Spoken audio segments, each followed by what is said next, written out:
Okay, good evening, councillors and members of the public viewing our meeting on our YouTube channel. My name is Sandra Lamb, I'm Director of Corporate Services, and I'll just be opening the meeting to the point at which we have a chairman. So welcome to our emergency committee. Just as preliminaries, we need to ensure that all members of the committee are able to hear and participate. So I'd ask each one in turn when I call you to give your title and just confirm that you can hear me. And then on to members of the management team and other officers who are also present. So if I can start with Councillor Bull, please. You just confirm that you can hear me and your title. I can hear you. It's Councillor Sue Bull. Thank you. Councillor Cruz.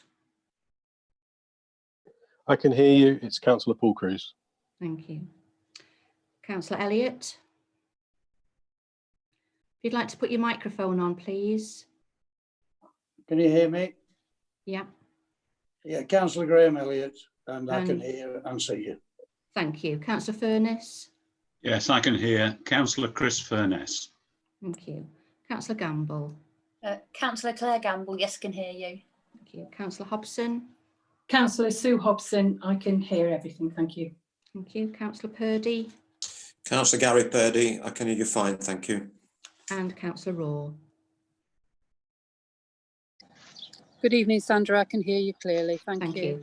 So just for the officers, we go over to Paul for name and title.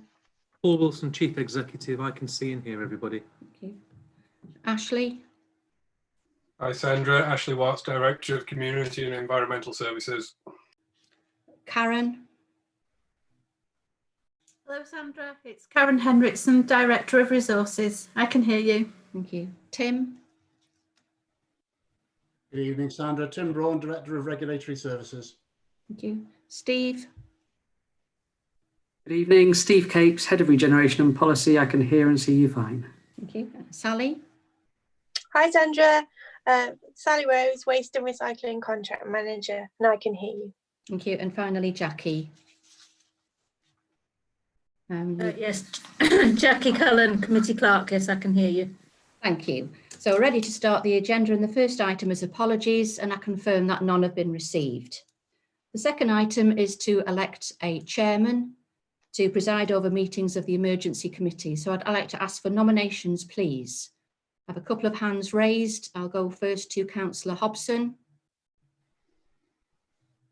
Thank you. I propose Councillor Purdy to be chair of this committee. As leader of the council, I have every faith that the emergency committee will be run capably in his hands. Thank you. Does that have a seconder? Councillor Furness? Yes, I would like to second that nomination. Thank you. Are there any other nominations? I have another hand. Councillor Gamble?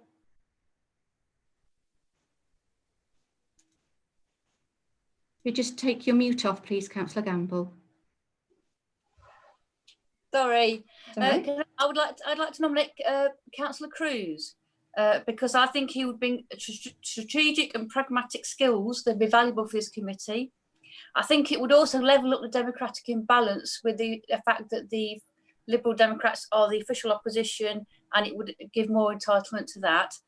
I also think it'd be good for a new council a chance to chair what is going to be only a temporary committee for the council to nurture new talent for the future. So I think that could be a positive move. Thank you. Is there a seconder for that proposition?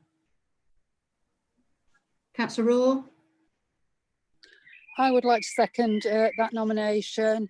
I think it'd be really useful to have a different chair to this meeting, and somebody who has demonstrated in the last few days with his negotiations in terms of Lumsdale how he can respond effectively and quickly to emergency situations.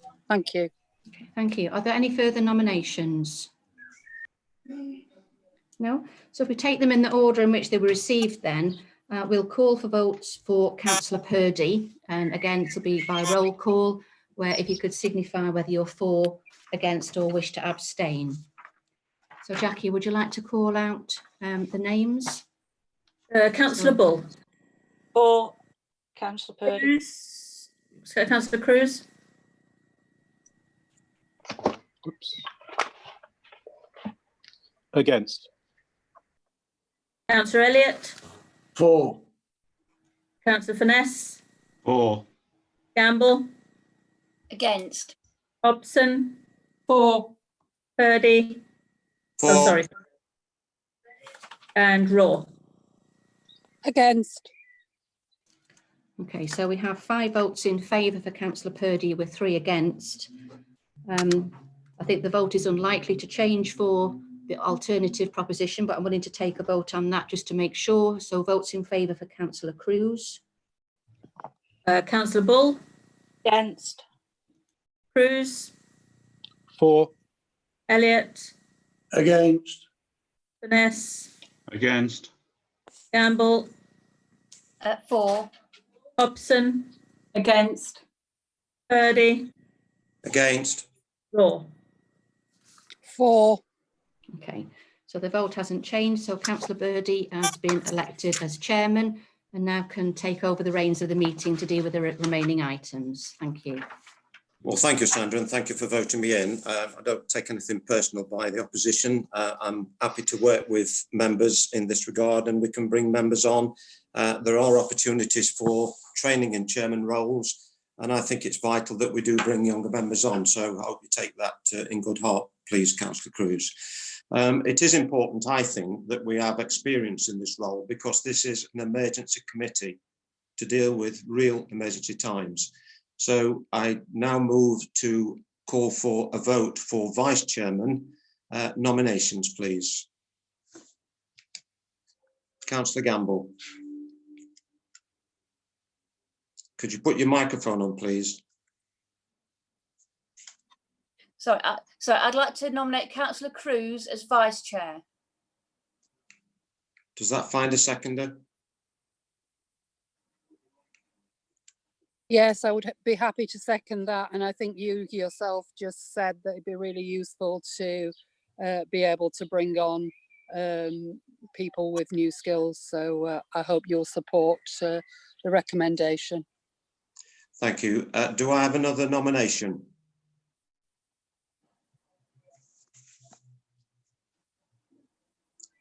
Councillor Bull. Yeah, I'd like to propose Councillor Sue Hobson. Does that find a seconder? I've got my hand up, Gary. Councillor Furness seconds. Yes, I would like to second Councillor Hobson. Thank you. So can we go to the vote then first, please, for Councillor Cruz?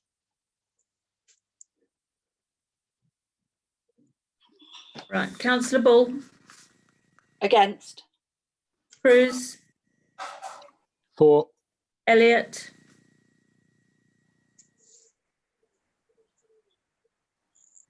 Against. Furness. Against. Gamble. For. Hobson. Against. Purdy. Against. Raw. For. Thank you. In that case, can we move to the other nomination for Councillor Hobson and vote, please? Councillor Bull. For. Cruz. Against. Elliott. For. Furness. For. Gamble. Against. Hobson.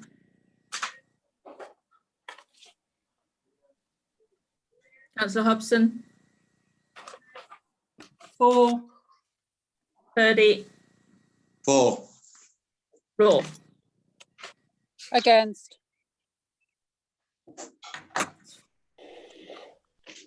Thank you. So in that case,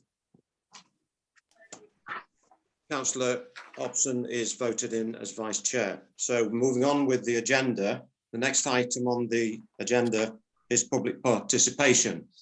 Before I move to that, I welcome those members of the public that are looking into this meeting. I welcome you in the frame of the spirit of what we're in at the moment, and that is an emergency, and I hope you're all safe and well. So I have got a number of questions which have been put by members. I hope you bear with me with my head moving around because I've got to look at 2 screens. So I've got to now deal with managing visitor numbers And those questions we've grouped together from similar people that have questioned that topic. So that's Fiona Johnson, Pamela Butler, Janine Cole, Anna Green, Andy Nash, Sarah Hancock, Andy White, and Paul Morgans. And our response is as follows.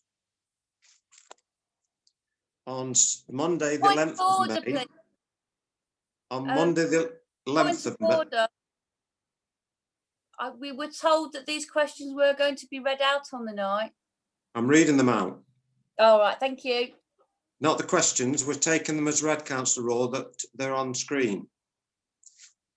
Now, my email said that they were going to be read out on the night. Sandra, can you advise, please?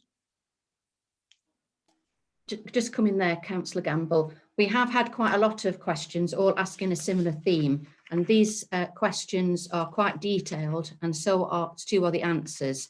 So to be pragmatic, all the questions have been published on the internet, and so too have these responses.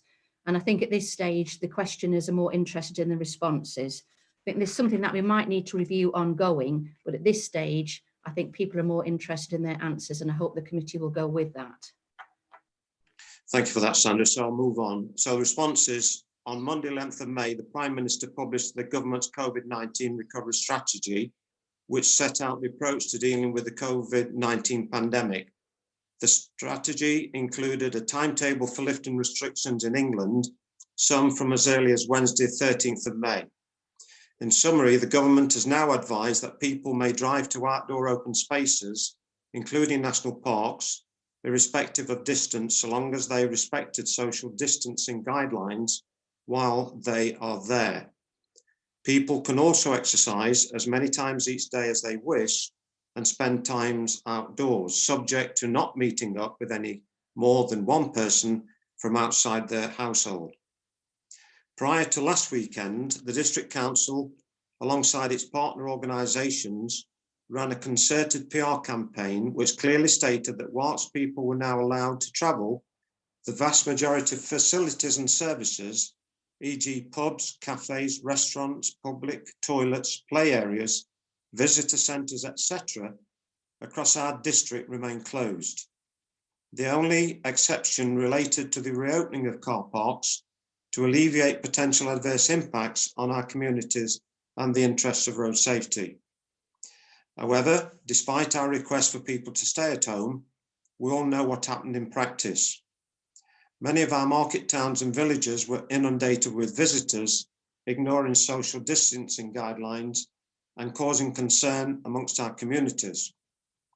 Unfortunately, due to the nature of the government's advice, the police are powerless to restrict the number of visitors or enforce social distancing, as it is not an offence not to social distance. This position has not changed since last weekend and is unlikely to change for the coming bank holiday weekend. Neither the District Council nor the police have the ability to stop visitors coming to the Derbyshire Dales. All we can do is emphasise that the Derbyshire Dales is not open for business and encourage visitors to take their exercise closer to home. We will be emphasising that message again this coming weekend. So the next question raises the provision of public conveniences, and the questionnaires were Fiona Johnson and Paul Morgans. The response is, at the start of coronavirus lockdown, an operational decision was taken to close the 11 public conveniences operated by the District Council. This decision was taken because there is significant potential for COVID-19 transmission in such areas: seats, door handles, wash basins, taps, etc. Unlike toilets in hospitals or supermarkets, our public toilets are in uncontrolled environments with open access. Queuing systems to manage crowds would need to be installed and managed at peak times. Portaloos pose the same health risks. We could not guarantee the safety of members of the public using our facilities due to our inability to clean as frequently as would be required. We would not guarantee the safety of our staff who have had to clean such facilities, in terms of PPE, hygiene, etc. We acted collectively with other partner agencies to emphasise that the Derbyshire Dales is not open for business as normal. In considering our position for the coming weekend, we have invited the views of 4 of the larger councils who were the main focus of visitor pressure last weekend. They have provided mixed responses. 3 want the toilets to stay closed, including Matlock Bath Parish Council, while another wanted them opened. The council have asked itself this question: what has changed from last weekend to justify a change in position? The only consideration now brought into play are claims that people were relieving themselves in the streets last weekend. Whilst this was reported across social media, the District Council did not receive a single request for service to clean up any areas, and the police have since advised that such claims were not widespread. It is therefore difficult to assess the full extent of this. However, it is acknowledged that a single incident in itself is unacceptable. Whilst it clearly is undesirable that people should conduct themselves in this way, it would not justify a significant change in our position to protect as a priority the health and welfare of our public and our staff. In addition to the above, there are increasing concerns nationally and regionally that the R value is showing signs of increasing at a time when the full impact of the relaxed measures will not be evident for a further 2 to 3 weeks. In the circumstances, it is considered to be premature to reopen public toilet facilities, and we cannot guarantee the safety of the public or our workforce. Risk assessments are in progress to consider the measures that would need to be put in place to reopen toilets. They cannot, however, be this weekend. The next question relates to business operating, and that question is from Sarah Hancock's. The regulations that were brought in to respond to the pandemic have always been clear that takeaway food and drink premises could remain open during lockdown. This includes ice cream vans. Many chose not to open during the initial phase of the disease, but are now beginning to reopen. The regulations are clear that any food or drink purchased from those businesses must be consumed off the premises. This prohibits consumption at tables or benches sited at the premises, but does not require that food must be taken home for consumption. Therefore, if the food or drink is consumed at a table off the premises, the businesses will have complied with the law. Advice for businesses operating takeaways is available on the council's website and in person on request. Council officers are also authorised to enforce the business closure elements of the regulations and work alongside police and trading standards officers to do so.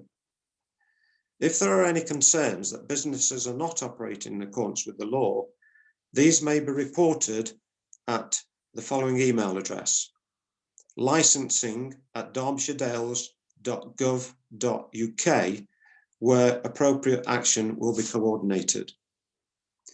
The next question relates to the resumption of garden waste collection service. And I thank Gillian Beer, Bruce Field, Roger Morton and Mrs. Clifton for these questions. On behalf of the council and its waste collection partner, Serco, we apologise for the temporary disruption of the garden waste service. The impact of the COVID-19 outbreak and the need to adhere to the government's social distancing guidelines has reduced Serco's capacity to deliver a full service. Our officers have, however, continued to work with Serco in exploring options to restore the service. As you will see from this evening's report, there have been suggestions that the service would operate on a monthly basis rather than the proposed fortnightly collection. This option was considered, but this approach is unlikely to address the expected high levels of garden waste already waiting for collection, and would ultimately increase the amount of time it would take to move back to normal collection rounds. With regards to the suggestion of residents paying an additional fee for the restoration of the service, we do not feel this is an appropriate approach. The temporary cessation of the service is a district-wide issue, and there are residents who will need collection but cannot afford to pay an extra direct fee for this service. The next question, and not the final question, is around food waste collection service. And that question is posed by Claire Cardigan and Jackie Brown. We apologise that the food waste service has been slightly disrupted by the current pandemic. The food waste will continue to be fortnightly alongside your grey bin, as has been the case for several weeks. We will review the food waste service once we have had 6 weeks of garden waste collections in place. Unfortunately, the usual spring delivery of free biodegradable food bags is suspended until further notice. If you are running out of the food bags that we supply, then in the current circumstances, we are happy for people to put food waste direct into their curbside caddy. It would be good if you could wash it out afterwards, of course, or add their kitchen caddy to the curbside collection. You can also use biodegradable bags that conform to BS EN 13432 standard, displaying the logo shown below. I'm not sure if you'll see that, but that's on our website. The next question relates to enforcement of parking restrictions, and this question is from Ellen Abraham. This weekend, there will be an active police presence across the Derbyshire Dales, and civil enforcement officers will also be patrolling the area. That's the final responses. So the next item on the agenda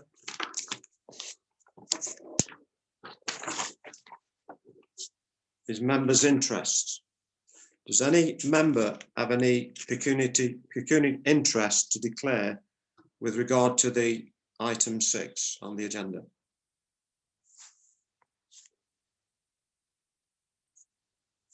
I can't see any hands up, so I'll take it that there are no interests. So we then move to item 6 on the agenda, which is the prime purpose of this emergency meeting, and that is the garden waste collection service. And that is to consider the options available for reinstating the garden waste collection service during the COVID-19 pandemic. And at this stage, I'd like to bring in Ash Watts, please. Thank you, Chair. Good evening, members. Although you've only just received the amended recommendation this evening, I do hope that you've had a chance to read and digest the report that was sent out earlier to you this week, which provides a lot of the background information and the options that have been explored over the last week or so. It's a dynamic situation, as you can tell from the report. In fact, since we started writing the report at the back end of last week, the recommendation has changed twice because of options that have either opened up to us or have been closed off to us.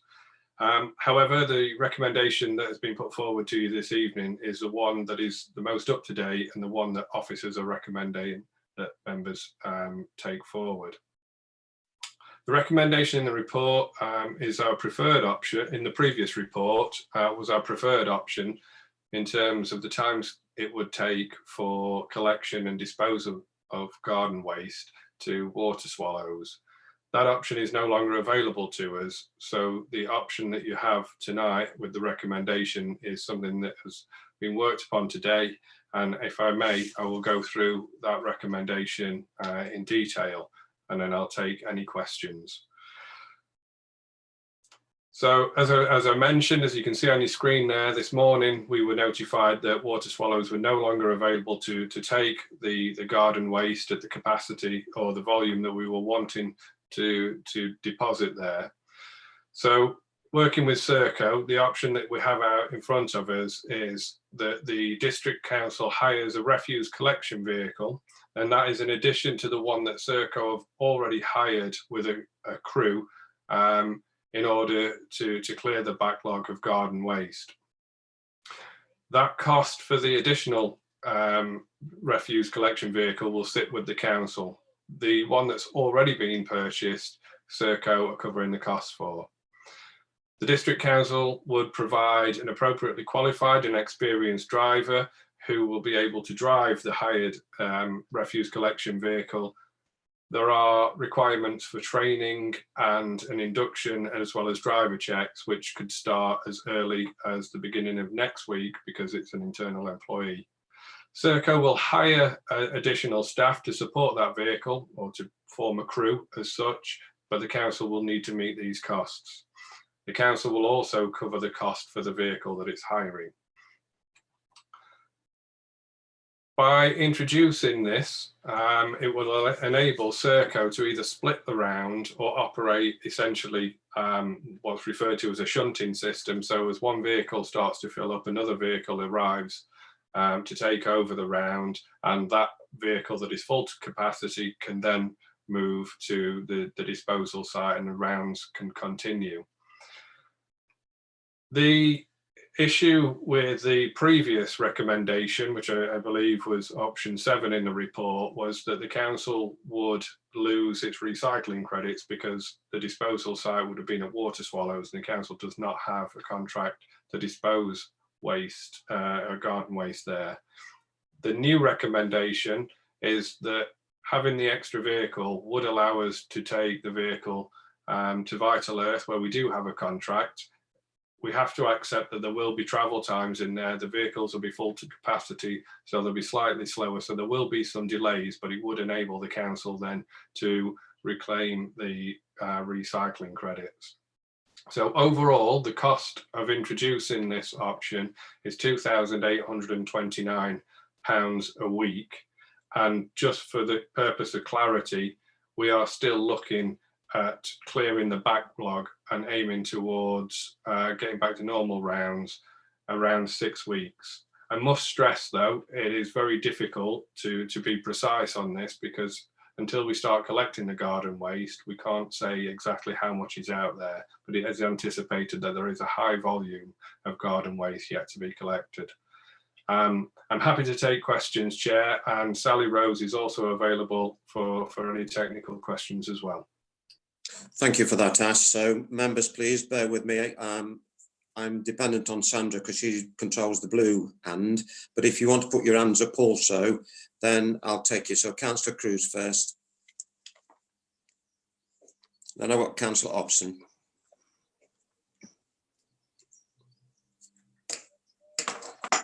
Councillor Cruz.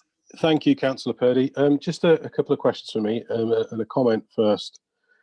Just to thank the officers for the work that they're doing to re-establish the green waste disposal for our residents. I know that they are working very hard to come up with options, as has been demonstrated. Even though today there was a hiccup, they've responded and brought another option back on the table. So I think that's to be applauded, and certainly as members, I'm sure we're very grateful for that. A couple of clarification points. The extra costs of £2,829 per week have to be paid. Do we understand what the total budgetary impact will be? And how confident are we that it will be limited to our estimate? I've got one more question as well, please, Councillor Purdy. I can take both at the same time, or if you would, please, Councillor Cruz. Okay. Get asked to come back to you. Yeah, no problem. My second question is: many organisations have taken a significant financial impact during the pandemic. Serco's share price certainly seems to have remained quite healthy, noting it has taken a dip recently. As they've accidentally shared contact tracer personal data. So they are doing okay financially. I'm just wondering, as our partners, are they contributing equally to the extra costs that we're having to bear in introducing the green waste collection? And if they're not contributing equally, why not? Thank you. Do you want to come back on that, Ash? Thank you, Chair. If I could take the second point first, if I may, because I think this is important to stress. How confident are we that there won't be any further costs? It's very, very difficult to say that there won't be additional costs. And I've tried to be clear in my emails with members leading up until this point. It is an estimated period of time, 6 weeks, until we start doing the collection rounds and see how much green waste there is to collect. it's very, very difficult to predict. Serco have been working on this for over a week in the model that we previously talked about, and they are anticipating around 6-week period. It may be less than that, but I also think we have to accept it could be more as well. With regard to the extra total budget, I think Karen's covered this part in the report under the financial comment, and quite simply there is no provision in the revenue budget for it. I don't know if Karen wants to come in on this point afterwards, but I'll just pick up on the final question, which was about contributing equally. In terms of finance, the figures that we've got are the ones that we've got from Serco, and they're also providing a refuse collection vehicle, a crew, and a driver. We're doing exactly the same. We're mirroring what they're doing. The difference is we're providing a refuse collection driver to help reduce some of the costs that we would incur from hiring in the staff and the vehicles. Do you want to say anything, Karen? Thank you. Yes, as Ash has said, in the report, I've stated that there is no revenue budget provision for this extra spending. 6 weeks at the £2,689 a week works out at £16,134 for the 6 weeks. So we would have to find that.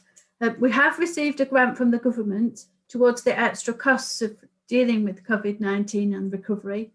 And that grant amounts to £744,000, 150. So we could use that or an element of that towards this funding. If that grant turns out to be insufficient to cover our extra costs, we do have money in the general reserve as well. Thank you, Karen. And I press every week in the District Council Network conferences when ministers come on in, about 300 people join that district conference in the room. We press ministers that we mustn't allow authorities to lose out to COVID-19. Councillor Hobson, please. Chair, I'm happy to propose this motion.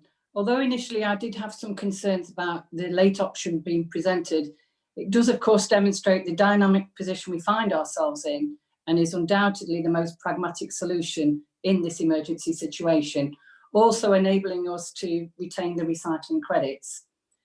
I'd like to thank the officers for their hard work over this matter, answering questions from all members this week, and also answering the residents' questions as part of public participation. I think that the resumption of the green bin collection is a priority for our residents, and hopefully the dealing with the backlog, will also be sorted. I'd like to publicly thank our bin men, key workers, for the service they've already provided during these unprecedented times. I think we've all realised what a job they do and how grateful we are for it. Thank you. I'll still take questions, but I need a seconder, please, for that motion. Do I find a seconder to that motion? Yes. Yes, Gary. Can I come in?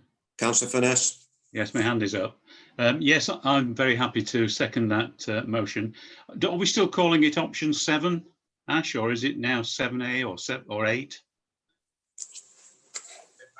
If I may, Chair, I think it's probably it'll have to be an option 8. It is a bit of a hybrid of some of the options, but it doesn't fit necessarily with any one particular option. Okay, well, I second option 8. I've got a couple of questions though.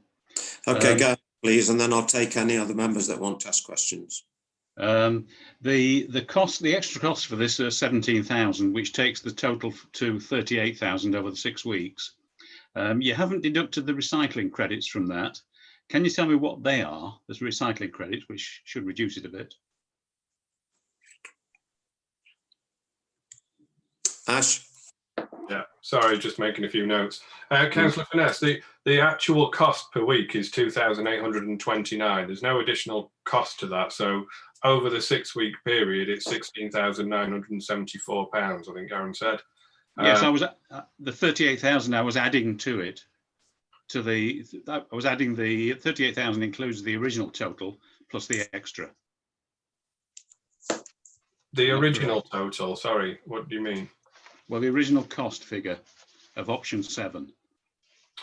Yeah, it's that we're not doing that option now. I mean, if you look at the recycling credits on the modelling that Serco had done, what we would have possibly lost by using water swallows would have been around £2,100 a week, I believe. I mean, Sally may come in on that point.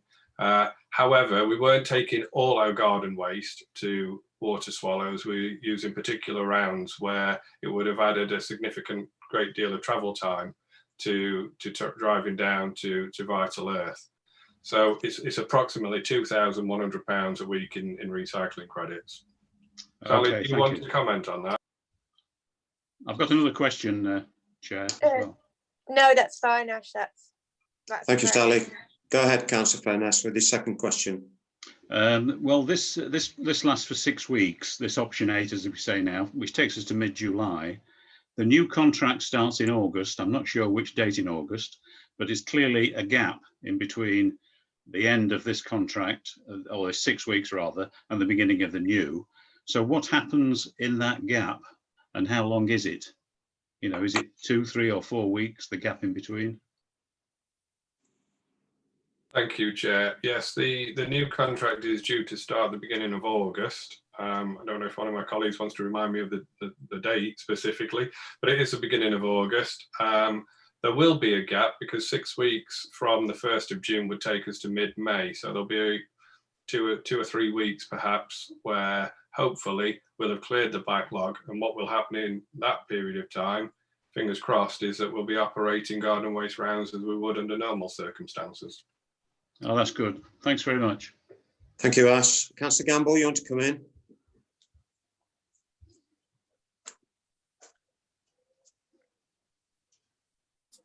Sorry, I didn't unmute myself there. Actually, one of my questions was answered anyway, thank you, about the Serco, which I've been as concerned with as Councillor Cruz was. Obviously, us giving money to what is a very wealthy multinational company with just about this June, I think, about to give their first ever dividend, I think, as well. But are we? Is this a comment and question section now? Just questions, please. Questions for the officer, thank you. And then will I be given a chance to comment as well after? Because I know Sue Hobson has given like a comment as well. Yeah, no, we'll deal with questions first, please. And then when questions are exhausted, we'll go into debate. We've got a motion on the table that we can debate it as well. Actually, just to confirm, I think, carrying on from what Councillor Furness said, just to clarify, I had in my head, I think Ash's figure of 2,800. Am I right that you then effectively, because we get the recycling credit, effectively it's the difference really it's costing us, which is around £800 a week? Have I got that right? I personally, I wouldn't look at it in that way because we would not, under normal circumstances, be receiving those recycling credits. We're not at the moment, obviously, because there's a temporary ceasing of the service. So we're looking at this as an additional cost to what we would normally be paying or receiving it under normal operations, if that makes sense. Oh, right. Because when we start collecting this backlog, I presume now it's going straight to Vital Earth, we'll get the recycling credits. Is that right? We will, absolutely, but we'd have been receiving recycling credits under normal operation anyway. Oh, I see. There's my misunderstanding on recycling. Recycling credits aren't related to bulk. It's just the fact that you operate in service, is it? The recycling credit is for deposits or tonnages of recycled waste that we take to Vital Earth. So every time we take that, so under normal operation, every time we take a load there, we would receive recycling credits in return for that. Right, because that was just my thought process really, thinking of looking at this. I suppose that maybe this is the way I look at it, but thinking, I know the previous option, the option 7, effectively it was just us not having money rather than actually giving money. And in a sense, if we can bank that now, we're getting it. I was sort of looking at it, well, in let's face it, in realistic terms, it's not a great deal of money, is it, to get this service back in running? And I know Sue Hobson was able to give some thanks. So if again, and I have been asked by my group to pass on the thanks to officers, the work they've done in this time and the professionalism they've shown. I mean, if you just want to get my thing done, I think what's been come up with officers has been a sensible, rational, and negotiation with Serco, and I did want to congratulate them, and I think I've said to Ash before, and I want to congratulate him on the report, which I think was extremely coherently reasoned, presented all the available options, and well, obviously I'll be asked to vote, won't I, later, but I just want to pass that on. Thank you, Councillor Gamble. I think I've got Councillor Raw next and then Councillor Bull, is that right? Yes, can I come in now? I just wanted to clarify a couple of points. One was a simple question, was how can we have a backlog when people only have one bin? We're only going to be collecting one bin's worth. We're not going to be collecting any additional waste. It's just going to be one bin's worth. The second question was in relation to the risk assessment that you've done, Ashley. The risk assessment just identifies issues in terms of revenue, not any issues in terms of public safety. So if we decided not to collect the green waste, there's no issues in terms of identification of public safety issues. There's no concerns about green waste or matter becoming a public health issue. That's what I wanted to clarify. Thank you. Thank you. Ash? Thank you, Chair. In terms of the backlog, if you could take that one first, the service has not been operating for quite a number of weeks now. So there will be more than just one bin collection. Plus, if you consider that it's the time of the year where people will have started to do the majority of gardening, we've had some really good weather. And we know from the service requests and conversations that we're having with residents and members that there is likely to be a backlog. And where Serco have been tackling this issue in other contracts, they've also experienced quite a backlog. In an ideal situation, there wouldn't be a great deal for us to collect, in which case we don't have to carry these extra costs. Sally will be dealing with this on a regular basis. I mean, we are literally talking to Serco several times a day, and I don't envisage that will stop until we move back to some form of normality. So the situation in itself is dynamic, because if we do get to a point where we can move back to normal rounds before that 6-week period, we certainly want to. Sally, can I ask you to come in on a second point regarding garden waste? Yeah. In terms of not collecting it, while it's stored in a bin, it's not going to be a health hazard because it's literally garden waste. Obviously, there's no food waste in it because we collect that separately. And we have been asking residents, once their garden waste bin is full, to compost it in their garden or store it in their garden for when the collections come back online. So there isn't any health issues relating to that.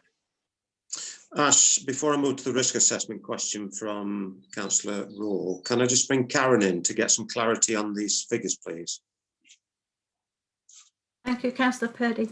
I'd like to pick up on Councillor Gamble's query about the cost of recycling credits, and just clarify that when we do the budget, we assume a certain level of tonnage for the recycling credits. So Ash is right that our normal procedure is that we wouldn't bring the that into this cost of this option because we've assumed it in the budget anyway. What we brought into the option 7 was the loss of the cost of losing recycling credits. But with this option, we don't lose recycling credits, so we don't need to bring them into it. And I'd also like to apologise to members because I've realised that I mistyped the figure that I gave you earlier. And the cost for 6 weeks of option 8 is actually 16,974. So I'd like to correct that, please. Thank you. Thank you for that, Karen. So the point on risk assessment, please, Ash. Sorry, correct me if I'm wrong, but hasn't that been picked up already, Councillor Raw? Yes, thank you, Ash. Sally answered that for me. Thank you. So we're clear on that. Councillor Bull then, please.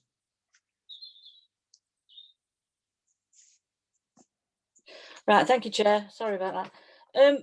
Firstly, questions, obviously. I was on about water swallows. Obviously, they're saying that they won't do anything at all. Is they the ones that we used to have, and did we have recycling credits with them in the past? And if so, is it just because it's the extra bulk that they're not accepting? And if that's, why can't we just continue with what we would be generally? Because obviously we've got an idea of how many we took at a time to there, because obviously I presume we still use Vital Earth, or did we? And are they fully not doing any of our recycling at all at Water Swallows? Thank you. Thank you, Ash. Again, I'll probably split the response between Sally and I, if I may. Vital Earth is who we have a contract with, Councillor Bull, which is why we can reclaim the recycling credits. Water Swallows, it wasn't a case that they didn't want to help us out. They certainly did. The difficulty that they've got is they've got other councils that are feeding into them who have contracts with them. So they were only able to accommodate around 25 tonnes a week of garden waste. And Serco are expecting around 165 tonnes a week. So that would leave us with quite a shortfall, which is why we've had to consider other options. I don't know if Sally wants to come in on the historic arrangement with Water Swallows, but in terms of what we would refer to as organic waste, so food waste and green waste, we would take that to Vital Earth. Sally, please. So historically, I think a very long time ago, we took a small amount of waste to Water Swallows. Generally, since I've been here, most of our waste now goes to Vital Earth because we have the contract with them. Thank you. Any other member needing to ask a question? No. I've got nobody. Have I got a thumbs up somewhere, Sandra? I saw somebody put a hand up. No blue hands. There's a blue hand on Councillor Cruz and I see Furness, but I think they may have been asked. Cruz. I'm looking at two screens, Councillor Cruz, so bear with me. Can you? Okay, please go ahead. If we finish with questions, I was just going to make a quick comment, if I may. Is that okay? I'm absolutely happy with that. I think we need to move on to the motion in the second and a quick debate from anybody. And well, yeah. I can add it into the debate. I'll come back whenever the time's right. Just no, please go ahead. Okay. Now. I was just going to say, getting back to normality, I think, is important for all of our residents. I think the green waste is an indicator that that's a step in the right direction for everybody. I think it's an important thing that we're looking at as a district council. I think the officers are trying to be responsive, so I think that's really good. We need to keep a really tight eye on any cost increase that gets fed through onto our financials when it should be shared with Serco, where we can make to see if we can make that happen. But overall, I support the motion. I want the green waste to get established on behalf of the residents. So, and I just applaud the officers in terms of their responsiveness. And then just a little comment from me on the emergency committee itself.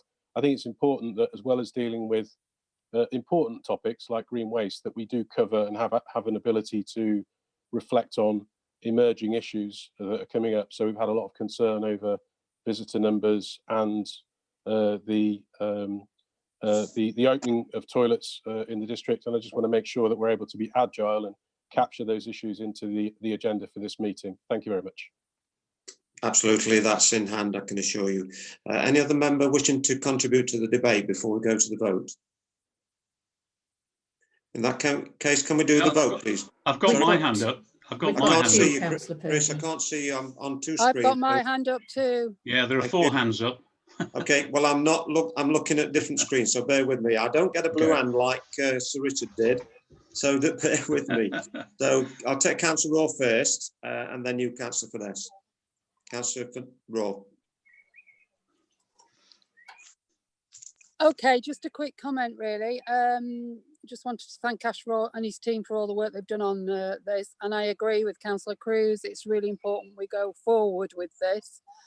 I have been frustrated that a lot of work has been focused on this when there aren't any public health issues relating to it, when there are public health issues relating to other issues that I think an emergency committee should be covering and debating in full. So that's one point. The other point is that through the grant scheme that we operate within the council, in EAM, we've set up a compost bin, a community compost bin, so we haven't had the same problems that other villages have had.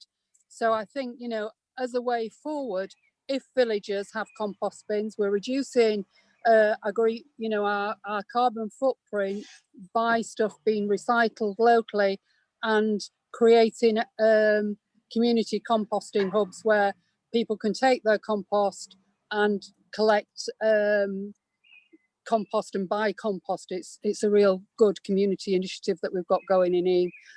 So we've not got the same sorts of problems that other areas have. So I would recommend that we look in future at trying to develop such schemes that avoid the overuse of multinational companies. Thank you. Valid point. Thank you. Councillor Furness. Yeah, thank you, Chair. Just like to everybody else, let's just thank Ash and Sally for all the work they've done today. You know, it's such short notice to come up with this option is really good, you know, and it's very helpful so that we can sort of carry on and progress this and we don't have to defer the meeting. Just to say a thing about backlog, I mean, a lot of Bradwell is on the black bag route, which means that we have green bags for garden waste. And walking around the village, it is noticeable there are quite big piles of green bags outside various properties. Sometimes, in some cases, you know, it's 20 or 30. So there is a fair old backlog that's coming our way from those properties. Thank you, Chair. Thank you. Councillor Ball.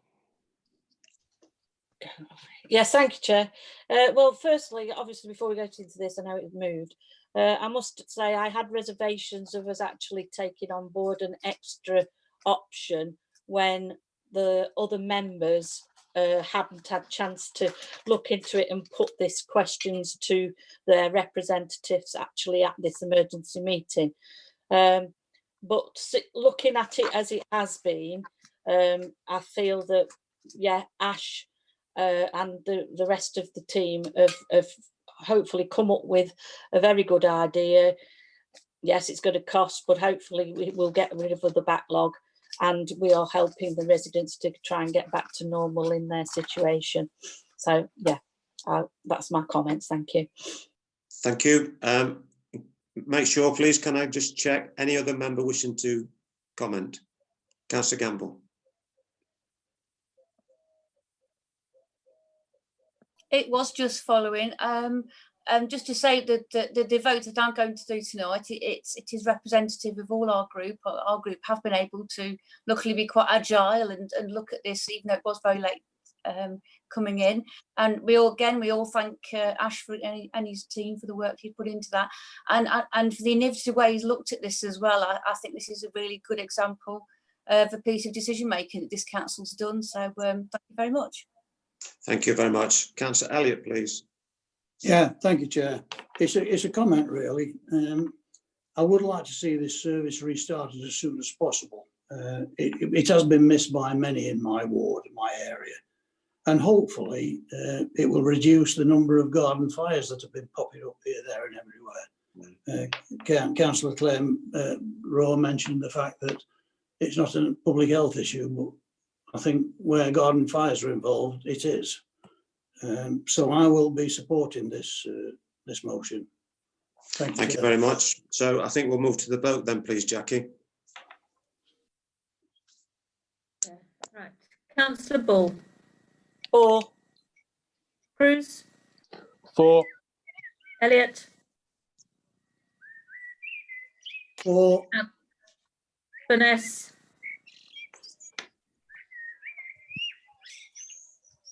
'Councillor Furness. He's muted me again. 4. Councillor Gamble.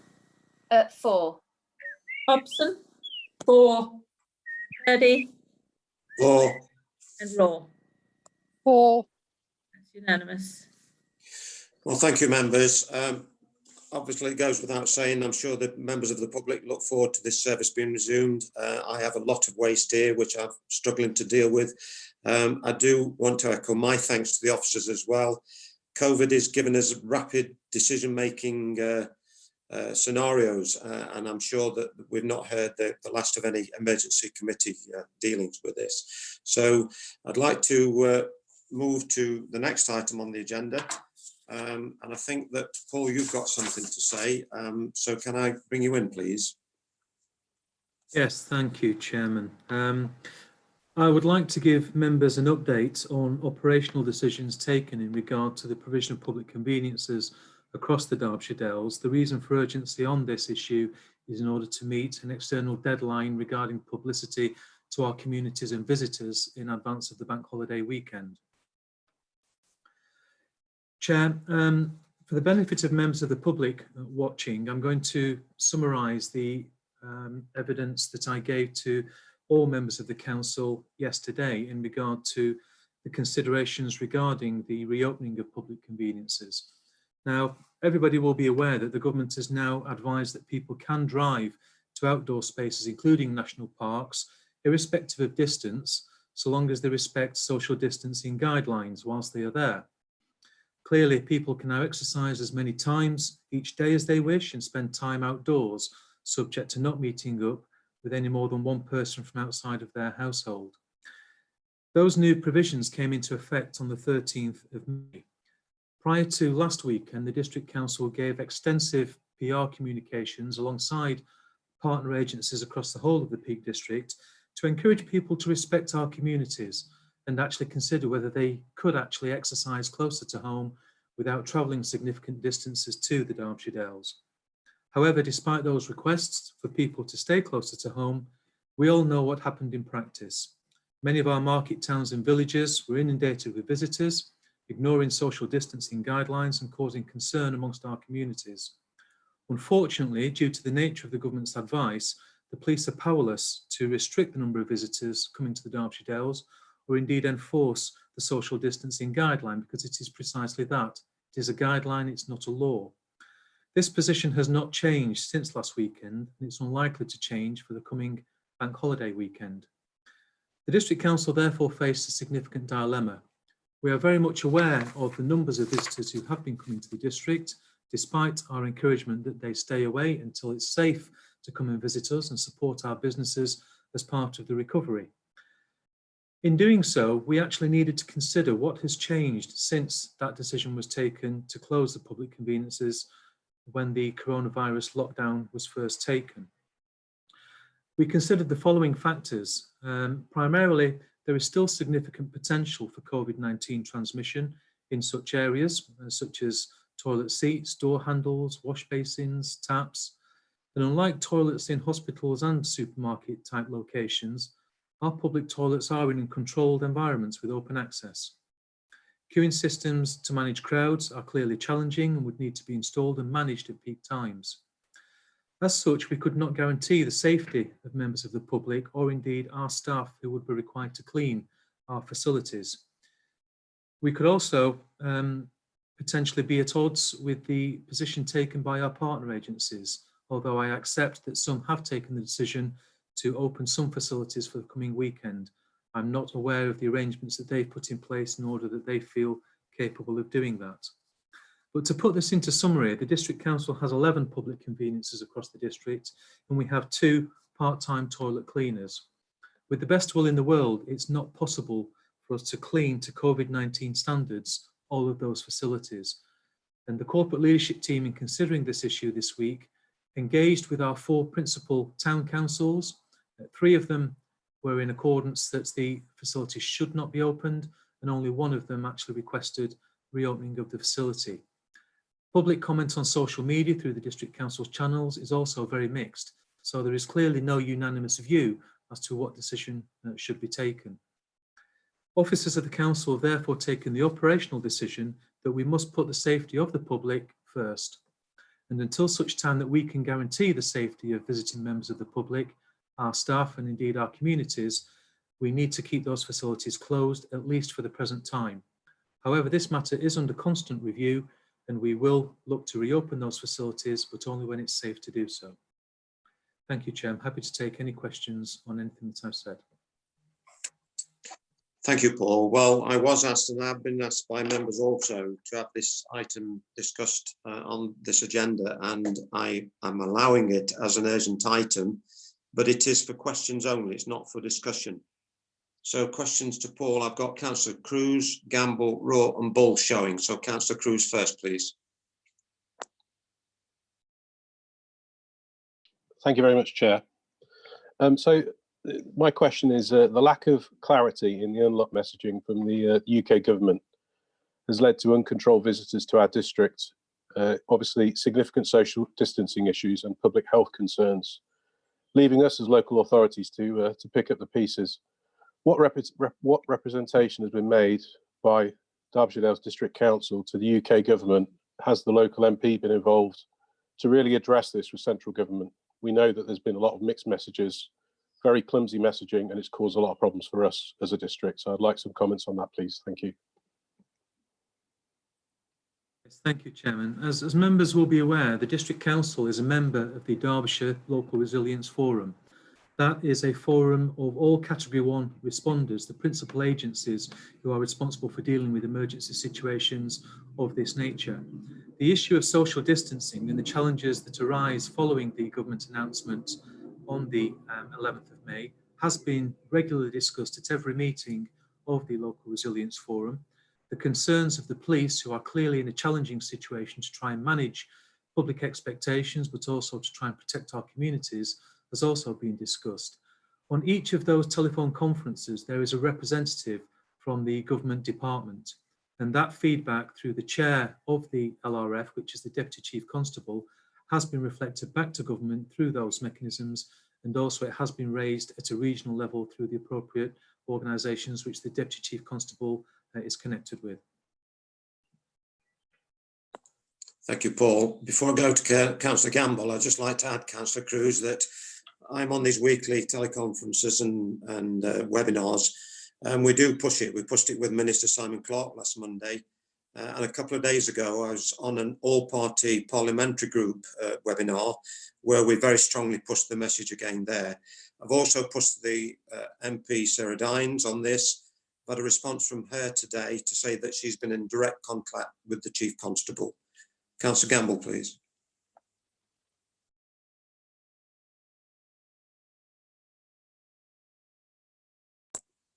Councillor Gamble, you're not on mic. Sorry. Is there anything stopping our council following the lead of Gateshead and still sticking with the stay home message as they've done? And also, and can the chair give me an answer on whether Derbyshire Constabulary have expressed any opinion to the authority on whether provision of toilets would help alleviate the sort of situations that we might be expecting at the weekend?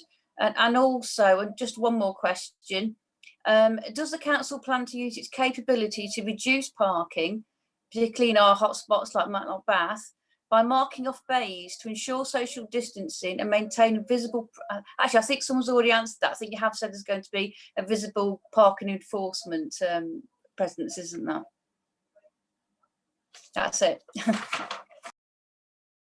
Yes, thank you, Paul, Chair. do you want to respond? Yes, thank you, Chair. Just picking up on the last point, yes, there is going to be a visible parking enforcement presence across the Derbyshire Dales this weekend. In terms of the stay-at-home message, there are very clear messages which have gone out today, and there is also a very strong message from all leaders of all public authorities across Derbyshire, which is basically saying to people, please consider whether it's absolutely necessary to visit the Derbyshire Dales. We would love you to come to the district, but not at the present time, because there's very little open. We do need to protect our communities. We do need to protect lives, and we still want to save the impacts upon the NHS of any second spike in the coronavirus. So those clear messages are being communicated, but clearly we do have a dilemma in that the government message is somewhat at odds with what we are trying to achieve. Whilst we would prefer people didn't travel significant distances, there is no restriction on them doing so. So all we can do is communicate as widely as we possibly can to discourage people coming at the present time, but we would love them to come back at a later date to support our businesses through the recovery.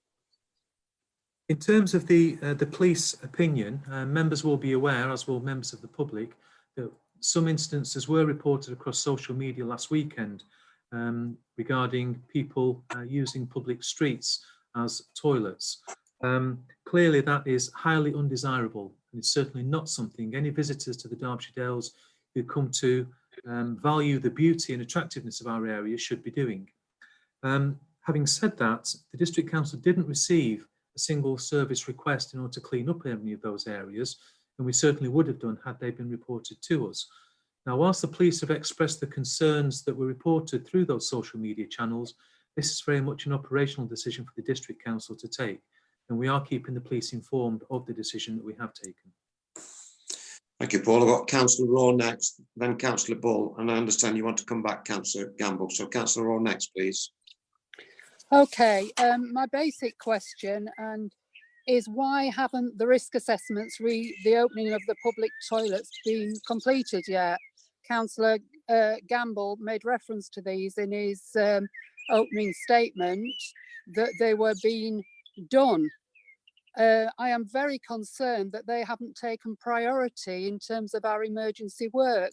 And for me, this public health risk that we face through COVID-19 should take priority over any decisions around green waste, and should have taken priority time of our officers.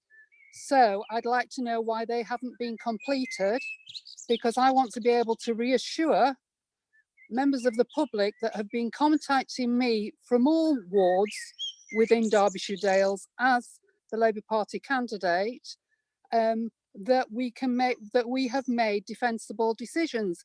And I'm not able to do this without the reassurance that those risk assessments have been completed.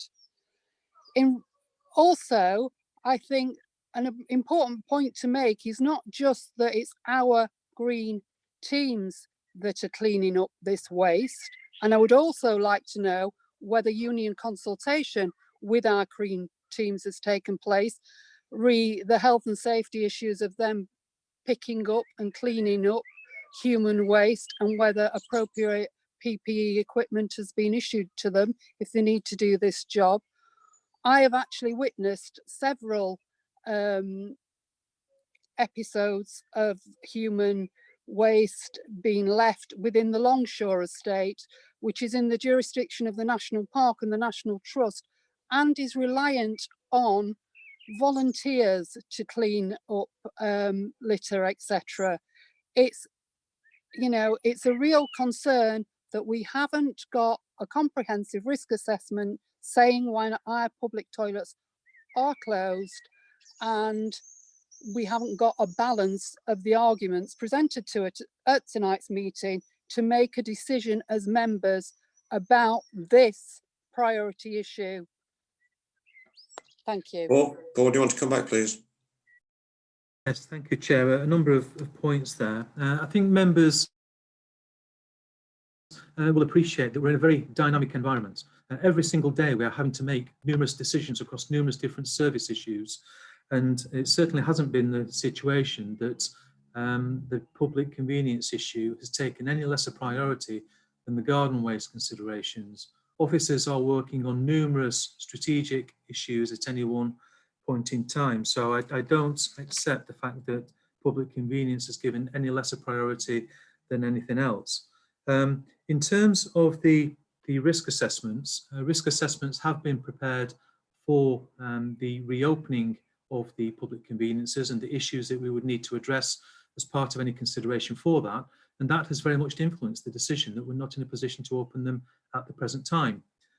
Those risk assessments will continue to be refined. We will continue to engage with our staff and appropriate stakeholders, and when we are satisfied that we can actually address the issues within those risk assessments, we will then come back and make the decision that it is safe to reopen those particular facilities.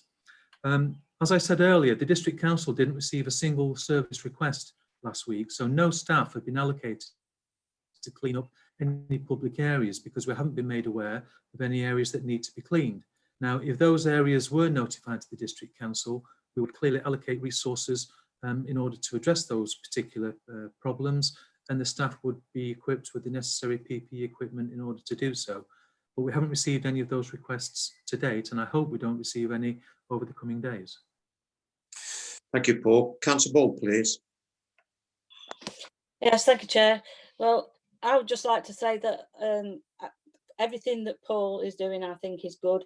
The risk assessment, obviously, we shouldn't be having the risk assessment should be already be there for actually cleaning our streets, I would have thought, from any issues, because it could happen at any time, not just through the coronavirus. So, and if you've been called in to do it, like you've stated, the actual facilities are already in place to do that if they have to go out there. But upon saying that, keeping the toilets closed is better, because I feel that if you go now, you go to any store, any supermarket, you go in one at a time, each trolley has to be cleaned. We would have to have a person or two people at each set of toilets cleaning after every person has been in and out, as the situation is at the moment. And I feel that we haven't got the resources or the areas to be able to do it. We are not obliged to provide toilets. We have just got to make it perfectly clear that there are no facilities open for tourists to use. And I think that's the biggest issue at this present moment in time. Thank you, Chair. Thank you. Councillor Hobson, please. Thank you, Chair. I'd like to echo what Councillor Ball's just said, and also thank Paul, for this really difficult operational decision. It's between a rock and a hard place, really, because you haven't got a consensus on this. But, not opening them because we need to guarantee the safety of the users and our cleaning staff. It's like the bin men as well. We have to think of those people's personal safety. And so I applaud the officers for their work in this matter.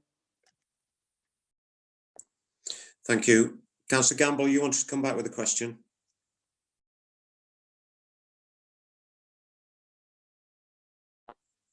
Can you remember your mic again? Oh, sorry. Oh, I'm on. My thing says I'm on. Can anyone hear me? Can you hear me? My mic says I'm on. Yeah, I can hear you. Oh, right. Okay. Right. Well, so obviously we're going to go into this weekend with similar messaging. If it has a similar result as last weekend, will you be looking at it again and for future weekends? If what you do this weekend doesn't work, and regarding a lose, I mean, is it possible that we could look at like a phased opening? You said, there was one particular and it's Bakewell, it's on the question, isn't it? I think are fairly clear that they would like their toilets reopened. I mean, could you be work with the town council that does want that and actually? And I was just wondering, is this actually a good way to go forward, to open one first and see how that goes, and maybe work with someone, a town like Bakewell, who is keen to have their loos reopened, and look at can we take things into consideration, like putting the disposable toilet seat covers on between each person, and putting up notices clearly saying that if people are going to use these that they use them at their own risk, and also just really. As Sue Hobson said about, because we've got the bin men. Are the bin men not handling people that's potentially infected with coronavirus? And do you perceive any problems with that? Thank you, Paul. Chairman, a number of points there. I think I can sum up the first 3 points in one single reply, and that's all of those considerations will be under regular review in terms of working with the town councils, reflecting upon any experience which does arise this weekend, and also possible phased opening of facilities. Certainly all of those considerations come into play, and that is what we will be doing in successive days and weeks moving forward, because clearly we understand the pressure, but there is an overriding public objective here to keep people safe and protect lives. And that is what we must put above anything else.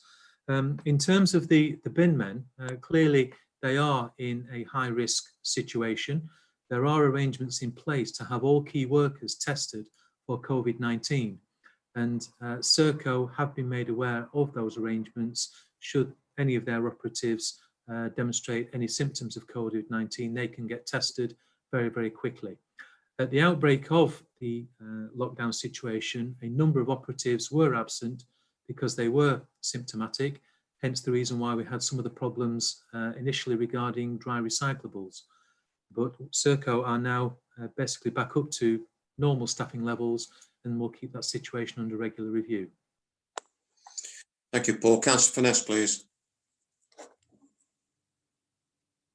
Your mic's not on. What's not on? It's on now. Oh, okay. Yeah, a week last Saturday morning, the CEO of the Peak District National Park, Sarah Fowler, was on national TV, and she was begging people not to come until we are ready for them, you know, because there aren't the facilities here, there aren't the toilets, etc. And she was saying, we do want you to come here, you know, eventually, keep coming here, but not yet. Please wait till we tell you we're ready. I think that message, but it made no difference, you know, we still got the crowds that weekend, they all came. So I think the message has got to be given nationally somehow. It has to be got over nationally, you know, that people must stay away until this thing is over, until we are ready for them, until the facilities are open, you know, the toilets, the shops. What's the point of them crowding in here, you know? It's just a crazy situation. So I think, as has been said before, we need to get onto our MP, maybe, you know, the government, to ask them to say something specific about staying away from areas like ours, you know, that normally attract big crowds of tourists. That we are doing, Chris, I assure you. I've got Councillor Cruz next, and then Councillor Raw wants to come back, and then I think we take one more question and wrap it up. Thank you, Chair. Maybe it's a question. It's certainly, I can ask the question to Paul, but maybe it's actually to you as Chair, Councillor Purdy. I'm just wondering if we should make a formal representation as a body of councillors cross-party to central government on this topic. Clearly, we've been let down on the messaging, and I think we've all felt it in our wards, and it's something we can all relate to. And all of the members of public in our wards have felt the pain from what's happened over the last week or so. And I know everybody on this call wants the best for the district.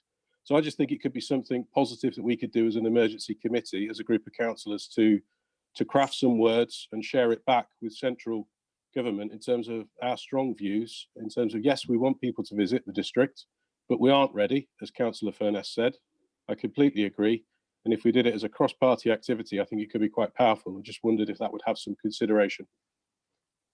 Well, every week, Councillor Cruz, I go on the District Council Network virtual conference, and that's the body that we deal with direct. And Councillor John Fellows is now on the parliamentary group and lobbying in exactly the same way as we are.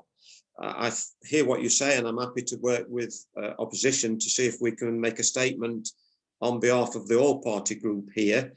But I feel that should be fed through to the District Council Network. That's the lobby, that's the body that's putting the pressure on. And I hear what everybody's saying. Is there anything you want to come back on that point, Paul? I don't think so, but I think you said that we could put together a formal words and share it. So I think that would be great. I'm happy to work with you on that, Councillor Purdy. And if the right forum is to share it through the District Council group, as you said, I think that would be very effective for us to be able to do that as a group. So I'm happy to work with you on that. Yeah, no problem with that at all. Councillor Raw. Thank you. I'd echo what Paul said, and I think any statement should be within the public domain as well. I think it's important that we show that we're not, you know, happy as a group of councillors with the decisions that this government's made in relation to the easing off of lockdown under COVID-19. So I would welcome such a statement, and such a statement being made public and in the public domain. My question was to Paul, and it's just in terms of, as he goes through his risk assessments, could I ask that within those risk assessments, you look at mitigations that might assist with the provision of opening public toilets and bring those back to this committee. For example, if there's additional costs for providing additional staff or cleaning, or indeed using porta cabin toilets that can be positioned outside with social distancing, sorts used at festivals or used to cleaning quite contaminous waste, that those are considered as part of that risk assessment if we have similar problems this weekend to the ones that we had last weekend. Thank you.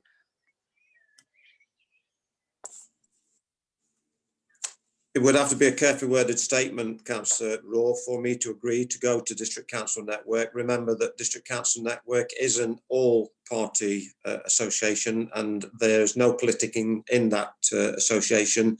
It's strategic messages, and I think that's the message we need to send forward. Paul, do you want to come back to Councillor Raw, please? Yes, Chair. Well, the very purpose of this emergency committee is to consider those issues which involve a change in policy or change in the council's financial position, which is not currently budgeted for.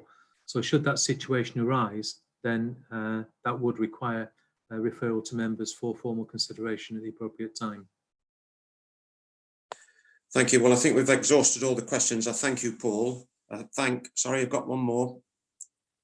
Councillor Gamble, I'm going to take you as the last one, please. I actually just want to reiterate what Councillor Cruz and Councillor Raw said. If we are going to effectively message to the public, and it's the public we want to stay away, not the district councils, it's no good telling district council organisations that we don't want people to come here. We need to tell the public, and it needs faces, and it needs quotes, and it needs messaging that sticks in people's minds. This is what we need to do if we don't want people to come here and overrun our villages and towns before we can cope. I'm sorry, I think you missed the point, the pertinent point, and that is that the District Council has a direct access door to government. The chairman of that District Council network, Councillor John Fellows, is on the government lobbying board, and so our messages go to him. He gets them direct through to the government. So no more questions. I'd like to thank Paul, I'd like to thank Sandra, I'd like to thank Karen, I'd like to thank Jim and all the officers, and I'll close the meeting. Thank you. Thank you. Thank you, Chair. Thank you, everyone. Thank you, Chair. Thank you, Chair. Thank you. Bye. Night and stay safe. Thanks, everybody. Bye. Bye. Night, bye. Night, John boys.